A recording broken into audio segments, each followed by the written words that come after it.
శ్రీ మాత్రే నమః. నమస్తే అండి. ఎలా ఉన్నారండి? అంతా బాగున్నారా? నేను కూడా బాగున్నానండి. మరి చింతకాయలు లేనప్పుడు చింతకాయలు వండుకోవాలంటే ఏం చేయాలనేది ఈరోజు చెప్తానండి. చింతకాయలు అప్పుడు చాన్నాళ్ళ నుంచి వస్తున్నాయి, ఇక ముదిరిపోతాయి. పండగ అయింది కదా, దోరకాయలు పళ్ళుకాయలు వచ్చేస్తాయి. పచ్చడి కోసం కొనేస్తారు, పచ్చళ్ళ పట్టేస్తారు. 4 సంవత్సరాలన్నా పచ్చడి చాలా బాగుంటుందండి. మరి చింతకాయలు కావాలి అంటే ఇక దొరకవు, పచ్చికాయలు అయిపోతూ ఉన్నాయి. పచ్చికాయలుగా ఉన్నప్పుడు తెచ్చుకుని నేను చేసినట్టుగా చేసుకోవాలి. ఎలాగ అనేది మీకు చూపిస్తానండి. చక్కగా మా వారు చింతకాయలు తెచ్చారు, కేజీన్నర ఎన్నోనండి తెమ్మన్నాను.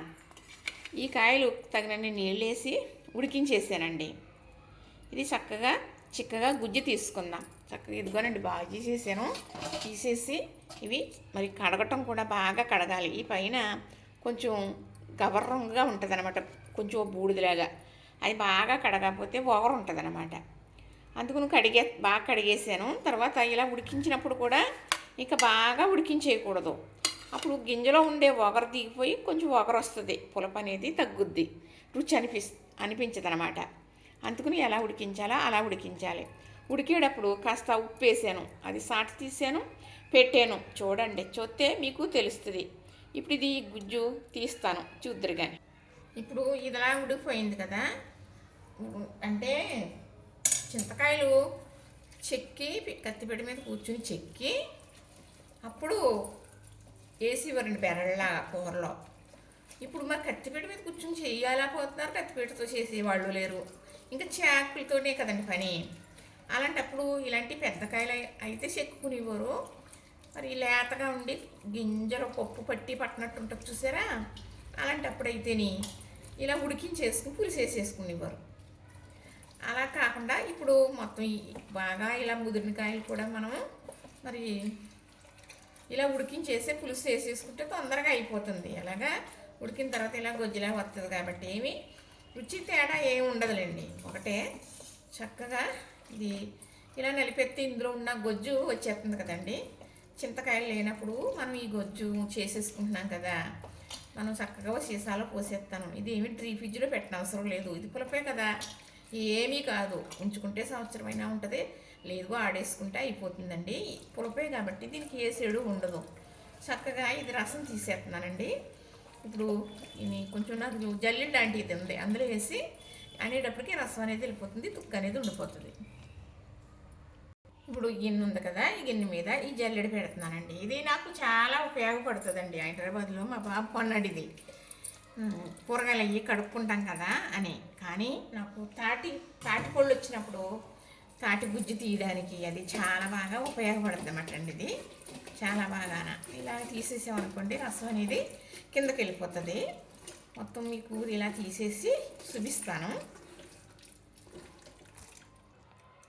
ముందు ఇలా ఇందులోనే ఇలా చక్కగా ఇలా ఇక్కలు అనేది ఫస్ట్ తీసేస్తున్నానండి. అప్పుడు ఇది ఒట్టు గుజ్జు ఉంటుంది, ఇందులో ఉన్న తుక్కు మరి జల్లెల్లో వడకపెట్టేసుకుందాం, ఈజీగా అయిపోతుంది అన్నమాట. చింతకాయలు అనేటప్పటికీ చెంబు కోసుకుంటారండి, పులప కదా. పిల్లలైనా కాయ శుద్ధిలోకి కొరుక్కుని తినేస్తారు. పెళ్ళైన అమ్మాయి ఉందనుకోండి, గమ్ముని చింతకాయ తింటుంటే, ఏమ్మా మా అబ్బాయి చింతకాయలు తినిపించేస్తున్నాడా, నీళ్ళు పోసుకున్నావా అని అడుగుతారు. నిండుతో ఉన్న వాళ్ళే పులప తింటారని తెలుసా అండి. మరి చింతకాయకి అంత గొప్ప సంబంధం ఉందండి. మరి సద్దులకి పేరంటకం పెడతారు, భోజనాలు తెల్లవారుజామున పెడతారు. అప్పుడు ఇలా చింతకాయ బెండకాయ కూరతో మాత్రమే భోజనాలు పెడతారండి, ఇంకా ఉంటాయి కానీ చింతకాయ బెండకాయ వండుతారు తప్పనిసరిగా. ఇది చాలా బాగా పనిచేస్తుందండి నాకు. ఈ రసం అనేది ఇలాగా దిగిపోద్ది అనమాట. చూసారా ఎంత ఈజీగా దిగిపోతుందో. ఇది ఎంత బాగా పనిచేస్తుందోనండి నాకు.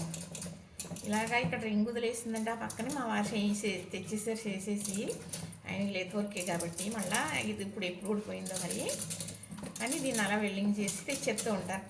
ఇది అంత ఉపకారం అవుతుంది మాకు అని. అయితే మా వారు ఏం చేశారంటే అండి, ఇది ఆ ఫ్రెండ్కి కావాలి, వాళ్ళ అస్తమానం తాటిపళ్ళు తెచ్చుకుని ఏదో చేసుకుంటూ ఉంటారని ఇలాంటిది కొనేద్దామని తిరిగేశారండి. ఎక్కడా దొరకలేదు. ఇప్పుడు కూడా హైదరాబాద్ ఇలాంటివి రావట్లేదు, ఇలాంటివి ఇంకొక మోడల్లో వస్తాయి అన్నమాట అండి. ఈ మోడల్లో రావట్లేదు. ఇది నాకు ఈజీగా ఉంది. కింద ముట్ట అయ్యి ఉందనుకోండి, అబ్బదు కదా మరి. చూసారా ఎంత బాగా వచ్చేసిందా. ఇప్పుడు అది కొంచెం నీళ్ళు వేసి కలిపి తీస్తాను. ఇప్పుడు చక్కగా ఇలా తీసేసానండి చిక్కగా. ఇప్పుడు ఇదిగో చూసారు కదా, ఇదిగోనండి. ఇప్పుడు ఇది మాత్రం ఒక సీసాలో పోసుకుందాం, ఎందుకంటే నీళ్ళతో గుజ్జుగా ఉడికింది కదా. ఇంక ఇందులో మనం వేడి వాటర్ అది ఏం కలపలేదండి. ఇప్పుడు పక్కన పెట్టుకున్నాను నేను కాసాల్సిన నీళ్ళు. ఇందులో మళ్ళీ కావాలి కదా, మళ్ళీ నీళ్ళు వేసి విసుగుతాం కదా అని. ఇప్పుడు చూసారా ఇది ఎంత బాగా వచ్చిందో. ఇది ఒక సీసాలో వేసేస్తాను. ఇప్పుడు చక్కగా ఇందులో వేసానండి ఈ చిక్కటి గుజ్జు ఇందులో వేసాను. ఇప్పుడు ఇది కూడా మళ్ళీ కొద్దిగా నీళ్ళు వేసి కలుపుతాం కాబట్టి అంత చిక్కగా వస్తుందో లేదో చూద్దాం. చూసి అప్పుడు మొత్తం అందులో వేస్తాను, లేదంటే వేరే పెడతానండి. ఇది వేరేగా ఉంచుదాం. ఇది కూడా ఒక 4-5 కూరలు వస్తుంది చక్కగా ఇలా చేసుకుంటే. ఇప్పుడు మళ్ళీ నీళ్ళు వేస్తున్నానండి. ఇందులో కొంచెం కొద్దిగా వేసుకొని ఈ కాసి చల్లార్చిన నీళ్ళండి. మరి ఈ రసం ఉంచుకుంటాం కదా, ఇప్పుడు మనం సీసాలు వేసుకున్నాం కదా, అది వాడేసుకోవచ్చు, అది దాచుకోవచ్చు, ఇది వాడేసుకోవచ్చు అనమాట. కొంచెం పలసగా ఉంటుంది కదా, ఏమవ్వదు, కానీ ఇది వాడేసుకోవచ్చు. పలసగా వచ్చింది ఈ ఇక్కల కోసం అంటండి దెబ్బలాడేసుకునే వాళ్ళు అని చెప్తారు మా వారు. ఇలాగ ఒలిసేమనుకోండి, ఇందులో పప్పు చాలా బాగుంటుంది అంటండి. ఇది ఉప్పేసి ఉడికించాం కదా, ఇంకా బాగుంటుంది. ఇది చూసారా, ఇది చింతగుగ్గిళ్ళని ఇవి తింటారన్నమాట. పుల్లగా చాలా బాగుందండి. ఇదిగో ఇలా ఇంకొంచెం చిక్కగా వస్తుందిలేండి. ఆ డబ్బాలో వేసేసుకోవచ్చు, తర్వాత నీళ్ళు వేసి మనం తీసుకుందాం. ఇలా పిసికేసి చక్కగా చిక్కటి రసం తీసేస్తాను. ఇట్లా ఎంత ఎక్కువైపోతుంది కదా. ఇదిగోనండి చక్కగా ఇలా పిండేసాను. ఇదిగో ముద్దములుగా చూసారా, గట్టిగా 2 చేతులతోటి ఇలాగ లడ్డుండలు నొక్కినట్టుగా పిండేస్తే వచ్చేసిందండి రసం. ఇంకా ఇందులో రసం ఉంది. ఇది పలసగా వస్తుంది, గొమ్ముని దిగిపోతుంది, మనకి ఇబ్బంది ఏం పెట్టదు. చక్కగా ఇప్పుడు ఇది ఇలా పక్కన పెట్టేసి ఇందులో రసం తీసేసుకుందాం. ఇదిగోనండి చూసారా, ఈ రసం కూడా నేను మనకి డబ్బాలో వేసేసుకుందాం, పర్వాలేదు. చక్కగా ఇందులో వేసేస్తానండి. ఇప్పుడు ఇది కూడా చక్కగా వాటర్ వేసి మళ్ళా కలుపుతాను. ఇంకా ఇలాగ కలిపేస్తానండి. ఇంకా వేడి నీళ్ళలో వేస్తాను, ఎందుకంటే ఇందులో ఉండే పులుపంతా వచ్చేస్తుంది అనమాట. ఇదిగోనండి చక్కగా వాటర్ వేసాను కదా, పలుసుగా ఉంది కాబట్టి తొందరగా దిగిపోయింది. ఇవి ఎర్రగా ఉన్నాయి కానీ దోరకాయలు కాదండి. ఇంకా ఒక 2-3 రోజులు పోతే దోరకాయలు అయిపోతాయి. దోరకాయ కొంచెం తీపి వస్తుందండి, కూరకు సరిపోతుంది. దోరకాయ అంటే తీపి వస్తుంది, అందుకే గుమ్మని పిల్లలు దోరకాయ అబ్బా అనేసి తీసుకు తినేస్తారు. మేము చిన్నప్పుడు తిన్నవాళ్ళమే, కానీ ఇలా చేసుకుని ఉంచుకోవచ్చని ఇప్పుడు తెలిసిందండి. అప్పుడైతే చింతకాయలు చెక్కేసి పచ్చడి పట్టేసి ఉంచిపోరు అమ్మాయి. ఏదైనా కూర చేయాలంటే ఎప్పుడన్నా కొంచెం ఆ పచ్చడి వేసి వండివ్వరండి, చింతకాయ కూర వండాలి అంటే. ఇప్పుడు అలాగే మనం చేసుకోవచ్చు. ఇప్పుడు ఇలా చేసానమాట. సరే చక్కగా ఎలా వచ్చిందో చూడండి. అదిగో ఇది ఉందనుకోండి, ఒక 4 కూరలు వేసుకోవచ్చు. బాగా పులుపు ఉంటుంది కదా, మరి అందుకు ఇది 3వ సారి పిండటం అండి. చింతకాయకి పులప ఎక్కువ ఉంటుంది, అందుకే చింత సచ్చినా పులప సావలేదని అని పొగరగా ఉంటారు చూడండి. అన్నీ అరిగిపోయినా కూడా అలాంటి వాళ్ళని అంటారు, చింత సచ్చిన పులప సావలేదని అంటారన్నమాట.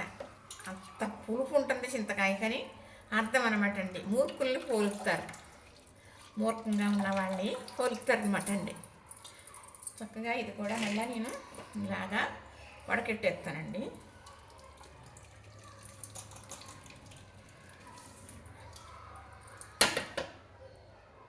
ఇదిగోనండి, మనం చింతకాయలు లేనప్పుడు చింతకాయ పులుసుతో కూర వండుకోవాలి అంటే ఇలా రెడీ చేసుకోవాలి. చేసేసాను చూసారా, ఇది ఒక 4-5 కూరలు అవుతుందండి పులుసు. ఒక దాంట్లో పోసి మళ్ళీ ఫ్రిడ్జ్లో పెట్టుకుందాం. అది కూడా ఏమీ కాదు, 2 నెలలున్నా 3 నెలలున్నా అలానే ఉంటుంది. పులప ఐటెం అంత పాడైపోదు. అయితే మీకు ఒకటి చెప్పలేదు, చింతకాయ ఉడికేటప్పుడు ఉప్పు వేసాను, కళ్ళుప్పు కొంచెం, ఇంత ఉప్పు మాత్రం. ఉప్పు తోడుంటే పులుపుకి ఇంకా శాశ్వతంగా ఉండిపోతుంది. పులపే కదా, పాడవదు, కరెక్టే, కానీ సలవసనని వస్తుంది అనమాట. పులపు రుచి పోతుంది. కొంచెం ఉప్పు తగిలితే అది స్టాండర్డ్గా ఉండిపోద్ది. అదేనండి మీకు చెప్పాలనుకున్నది. పిల్లల మాటలు అవి పడిపోతున్నాయి, స్కూల్ కదా, ఇంకా స్కూల్ బెల్ అయిపోతుందండి. అందుకు నేను చింతకాయలు తెచ్చినవి బాగు చేయటం, ఉడికేటప్పుడు ఉప్పు వేయడం అన్నీ సాట్లు పెట్టాను. పెద్ద వీడియో పెడతాను చూడండి చూడండి అని చెప్పాను. చూసిన వారు లైక్ చేయండి, సబ్స్క్రైబ్ చేయండి. ఎందుకంటే మీరు కామెంట్ పెట్టారనుకోండి, వీడియో కన్నా ముఖ్యంగా కామెంట్ల కోసమే చాలామంది చూస్తారు. నాకు తెలిసిన వారు చెప్పిన మాట, కామెంట్లు ఏం పెట్టారో చూసేస్తాను ముందు అని అంటూ ఉంటారండి.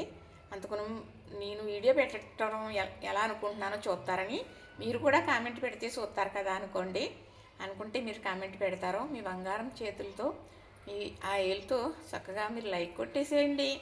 10 మందికి వెళ్ళిపోతుంది. అమ్మ కొంచెం ఎదరికెళ్తుందేమోనని ఆశపడుతున్నానండి.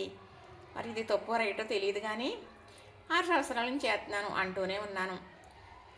మరి ఇంట్లో వాళ్ళు ఒకవేళ చెప్పిన అన్న మీరందరూ అభిమానంగా ఉన్నారు కదా అని ఈ అభిమానం వదులుకోలేక చేస్తూ ఉన్నాను. చూశారు కదా, నచ్చిందా? మరి చక్కగా చింతకాయలు ఎవరన్నా ఇచ్చినా, లేదు ఎక్కడన్నా అబ్బాబలే ఉన్నా చింతకాయలు ఇన్ని కూర్చావు అనుకుంటారు. తర్వాత మనం తెచ్చుకున్న తర్వాత వాడుకుంటామా? ఈవేళ వండుకుని రేపు వండుకోలేం కదా. ఓ 4 రోజులు ఉంటే పాడైపోతాయి. చింతకాయలు ఏది ఇరిగిపోయినా చేసిన పూసి వచ్చేసి పాడైపోతాయి. ఫ్రిడ్జ్లో పెట్టుకుంటే 4 రోజులు ఉంటాయండి, ఒక 6 రోజులు.